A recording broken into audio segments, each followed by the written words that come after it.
watching Action News Now. Storm Tracker weather, coverage you can count on. Caught on camera. Take a look at this. It looks pretty probable. A tornado spotted in Iberia, Louisiana. The police department there confirmed several homes were damaged with people trapped inside. Although you can still see a lot of cars out in the road, I would be driving in the opposite direction for sure.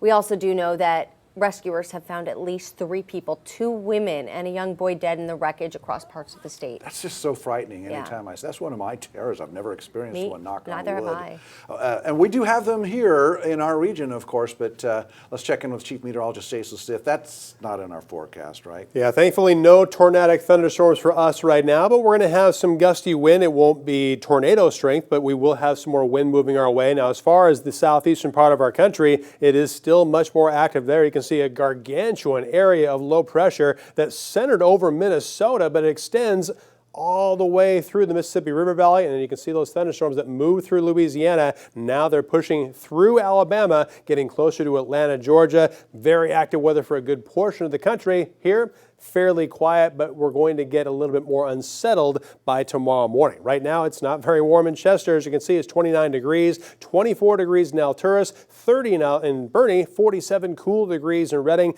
after a high of 55. It's cooling rapidly, and 48 degrees in Chico. Now, our big weather maker is kind of a small weather maker. It's moving over southeastern Oregon and northwestern Nevada right now. Some spotty snow showers have been trying to fall, but a lot of what you see is not even hitting the ground. But this is one of those inside sliders, an area low pressure so far removed from all the moisture along the coast that it's going to give us a lot of gusty wind, but no good chance for any valley or foothill rain or snow. We're just going to feel the effects of that late tonight through tomorrow, but we're not going to have much cloud cover at all. Lots of sunshine for most of Northern California. Over the snow-covered ground, we'll still have some areas of low clouds and fog possible. Friday, mostly sunny also, but a little bit weaker wind, and the sunny sky above is going to last through Saturday. Then, as I mentioned yesterday, a larger trough of low pressure wants to move our way starting late Sunday. So by Monday, Tuesday, and Wednesday, it wants to bring some rain and mountain snow. It looks really impressive on this model output, but it is not going to be that widespread, and it's certainly not going to be anything compared to that great storm that we had this past weekend. Once we get past Wednesday afternoon,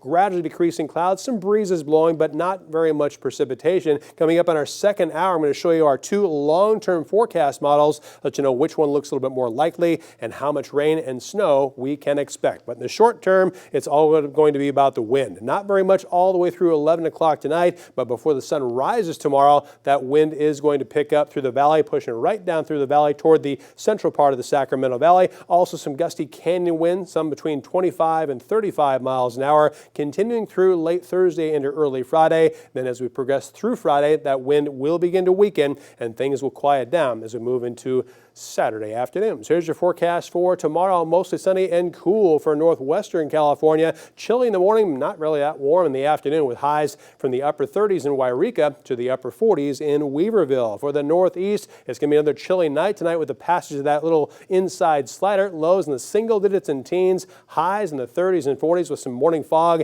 and some afternoon sunshine. Then we head to the ridge. Gusty wind by tomorrow morning through most of Thursday, but the wind will also keep the overnight lows in the little bit milder, mainly in the 30s, highs 40s and lower 50s. For the valley, we'll have lows tonight warmer than they were this morning, at or above the freezing mark, but getting gusty by tomorrow morning and tomorrow afternoon. Highs in the mid to upper 50s, and the Chico area. Lows tonight between 30 and 35, highs in the mid to upper 50s tomorrow afternoon. Tomorrow will be the warmest and gustiest day for us for quite some time, expecting highs to stay in the 50s in Chico, with that chance for some wet weather next Tuesday and Wednesday. And for the Redding area, upper 50s tomorrow with some gusty wind out of the north, and then between 50 and 55 after that. And if you can believe it, 1 week from today is the first day of winter. I can believe it. It feels like winter. It ought to be, yeah, indeed.